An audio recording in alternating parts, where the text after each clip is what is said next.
सारे हेयर पे नहीं करते, हम उन हेयर पे नहीं करते जिनके पोर्स ऑटोमेटिक पहले से ओपन है, मतलब कि प्रोडक्ट दिया उन्होंने एब्जॉर्ब कर लिया, वो खा लिया, ठीक है। आपने क्या उसको डेवलपिंग टाइम दे दी 45 मिनट, वो तब होगा जब हेयर बहुत डैमेज होंगे आपके, तो 45 मिनट दे दिया। अब उसमें सीन क्या होगा कि आप जब 45 मिनट बाद देखोगे बाल में कुछ है ही नहीं, तो आप उसको प्री रील्स में निकालोगे क्या, कुछ नहीं निकलेगा, कुछ नहीं है। तो उसको आप डायरेक्ट ड्राई करके स्टार्ट कर दोगे। जिन हेयर पे आप आफ्टर डेवलपिंग टाइम के बाद आपको एक साइन विजुअलिटी हो रही है क्रीम की, मतलब हेयर को जितना एब्जॉर्ब करना था उतना एब्जॉर्ब कर लिया, अब एक्स्ट्रा में वो निकालना है, दिख ही रहा है ये हेयर पे तो निकालना है। एकदम सिंपल टेक्निक है, ठीक है। अब कितने परसेंट निकालेंगे, जितना आपने क्रीम अप्लीकेशन करी है, जितनी ग्राम क्रीम अप्लीकेशन करी है उसकी 20 to 30%। कहने का मतलब है यदि मैंने 10 ग्राम क्रीम अप्लाई किया है तो उसका मैं 20-30% कितना हुआ, 3 ग्राम। 3 ग्राम। अब किसी का लेंथ बड़ा, आपने 150 ग्राम यूज कर लिया, 100 यूज कर लिया, अब उसका 30% निकालना 32। यदि आपका प्रॉपर वे में नहीं निकलेगा तो आप जब ड्राई करोगे हेयर स्टिकी हो जाएगा। तो आपको ये समझ में आया कि मैंने क्रीम अच्छे से रिंज आउट नहीं किया। जहाँ यदि आप बहुत सारे टेक्नीशियन आपको ये भी बोलेंगे, किसी कंपनी का नाम नहीं ले रहे, बहुत लोग ये बोलेंगे कि 60 to 60% निकाल देना।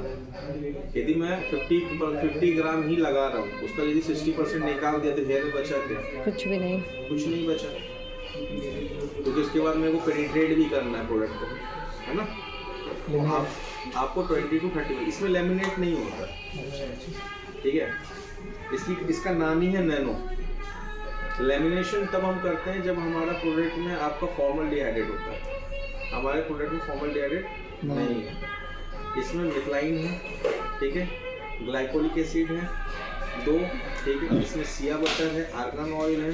तो आपका मिथलाइन क्या करेगा, ये आपको अलाइन करेगा आपकी क्यूटिकल्स को, और ग्लाइकोलिक क्या करेगा, आपकी कॉटेक्स पे जाके काम करेगा। कॉटेक्स में अभी हमारा कैराटिन चेन होता है, तो वो उसको जाके बिल्डअप करेगा, ठीक है। वो मैं भी कभी आऊँगा तो तुम पूरा और डिस्क्राइब करूँगा, ठीक है। अब आते हैं प्री वॉश पे, जो हमारा डीप क्लिनजिंग शैम्पू। आप लोगों को डीप क्लिनजिंग शैम्पू सबका यूज़ करा है, ठीक है। मोस्टली क्या होता है कि एक शैम्पू करने के बाद दूसरी शैम्पू करते तो बालों में टेंगल बन हो जाता है, टेंगल बनता है ना, ड्राई हो जाता है, रफ हो जाता है, फिजी हो जाता है, रफनेस हो जाता है। ये नहीं होने देता है। हाँ, ये तब करेगा जब आपके हेयर में नीड 2 शैम्पू की है या 1 शैम्पू की और आपने उसको 3 कर दिया, उसको वेटिंग टाइम बढ़ा दी, उस पर करेगा, ठीक है। ये आपके बालों में हाइड्रेशन बना के रखेगा, मॉइस्चर बना के रखेगा, साइन विजुअलिटी रहेगी, ये ड्राइनेस नहीं हो करने देगा।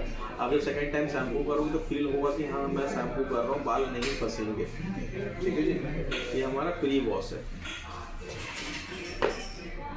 अब मैं आता हूँ, ये हमारा गोल्डन मार्क्स है, ये आया आपके पास जी। ये आप कब यूज़ करोगे, ये आफ्टर जो फर्स्ट वॉश हम करते हैं, रिंस आउट करते हैं, वो इस पे जाएगा। आप जब केमिकल वाले हेयर पे जाओगे, जब केमिकल हेयर पे आप कर रहे हो तो फर्स्ट में हम ये यूज़ करेंगे, तो वो वर्जिन हेयर के लिए है, ये सारे हेयर के लिए जाएगा, सब के लिए। ये सिर्फ only for chemical treated hair के लिए जाएगा, जहाँ पे आपको फील हो रहा है कि मेरे आइनिंग के बाद हेयर ड्राई हो गए। क्योंकि क्या होता है सीन, जब हम आइनिंग करते हैं सीन क्या होता है, ऊपर के हेयर हेल्दी है, नीचे के हेयर डैमेज है।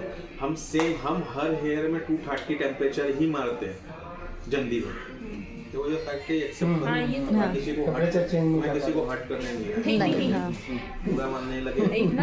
इतना क्लाइंट में भी पेशेंस नहीं है कि इतना टाइम दे। अब ये जो कर रहे हैं उनके लिए भी पेशेंस नहीं है। 230 ऊपर से जो दबाया नीचे तक हम दबाते आते, तो नीचे वाला हेयर नहीं ले पाते, ठीक है। तो आप जब भी देखना नैनोप्लास्टिक की जब भी कंप्लेन आएगी, नीचे में आएगी मेरा टेंगल बन गया, मेरा हाथ नहीं निकल रहा है, ऊपर बहुत बढ़िया नीचे बन रहा है, क्यों बन रहा है, नीचे में जाने ही नहीं था बाल में, और हमने दवा के टेम्परेचर दे दिया 15 बार 20 बार दे दिया अच्छे से, हाँ, तो इसी की वजह से वो हो गया। तो उसमें क्या करोगे, सबसे पहले अच्छे से वाटर रिंस करोगे, ये डालोगे, ठीक है। हाँ, एकेडेमिया मार्क्स है हमारा, इसका नाम है SOS क्यों जाता है इमरजेंसी में। आप पहले ये डालोगे, ये लगाने के बाद 10 मिनट छोड़ देना, उसके बाद ये अच्छे से लगाना, लेंथ में अच्छी, क्योंकि ये बहुत थिक है, ठीक है, ऑयल बेस में है। हाँ ओके, ये बहुत थिक है, ठीक है, थिक मार्क्स है मेरा। तो इसको अच्छे से लगाना, नीचे लेंथ में भी अच्छे से लगाना, फिर इसको 10 मिनट छोड़ देना, फिर रिंस आउट करना, फिर देन ये लगाना, ये लगाने इसको भी 10 मिनट रखना, रिंस आउट, एंड फिर देन अपना सीरम लगाओ। ये तो पूरे बालों में अप्लाई हाँ, करूँगा। फिर अपना सीरम लगाओ, खत्म। देखो अब देखो मेरे पास ना बहुत सारा, हमारे प्रोडक्ट में तो बहुत सारा रेंज है।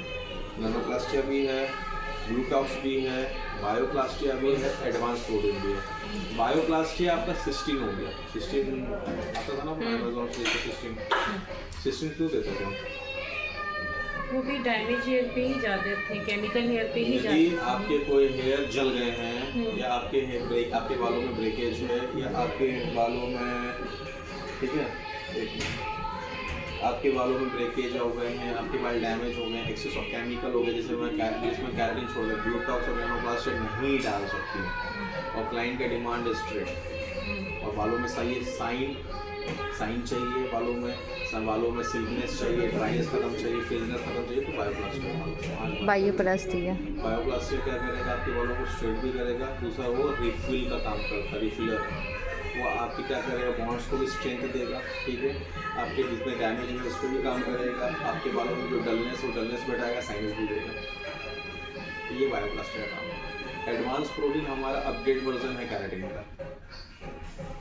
अब कैराटिन जब क्लाइंट को आता है तो मैक्सिमम क्लाइंट का क्या रहता है, मेरा कैराटिन से स्ट्रेट होगा नहीं यार, जो कि नहीं होता है। जो कि हम नहीं करते, कोई कैराटिन नहीं करता, पर हमारा एडवांस प्रोटीन स्ट्रेट भी करता है और प्रोटीन भी देता है।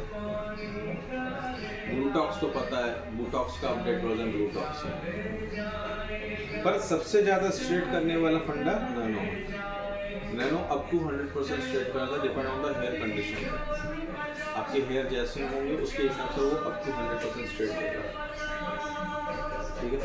अब ग्लूटॉक्स अराउंड 60 to 70% स्ट्रेट देता है, बायोप्लास्टिक अराउंड 80% स्ट्रेट देता है, एडवांस प्रोटीन में 60 to 70% स्ट्रेट देता है, depend on the hair condition, ठीक है। और nanoplastia nanoplastia up to 100%, up to 100% depend करता है हेयर पे, हम किन हेयर पे कर रहे हैं। यदि मैगी कर्ली हेयर पे करोगे तो आपको फील होगा स्मूथनिंग वाला लुक आ गया और सब फ्लफीनेस है, उसके हेयर वैसे है ना, ओवर स्ट्रेटनिंग और केमिकल तो नहीं, पूरा चिपटा कर देंगे, ठीक है। अब आप लोगों को क्वेश्चन है, स्टार्ट करें हम लोग काम। क्वेश्चन है ये, स्टार्ट करते करते क्वेश्चन कर लूँगी। ठीक, आइए बैठिए।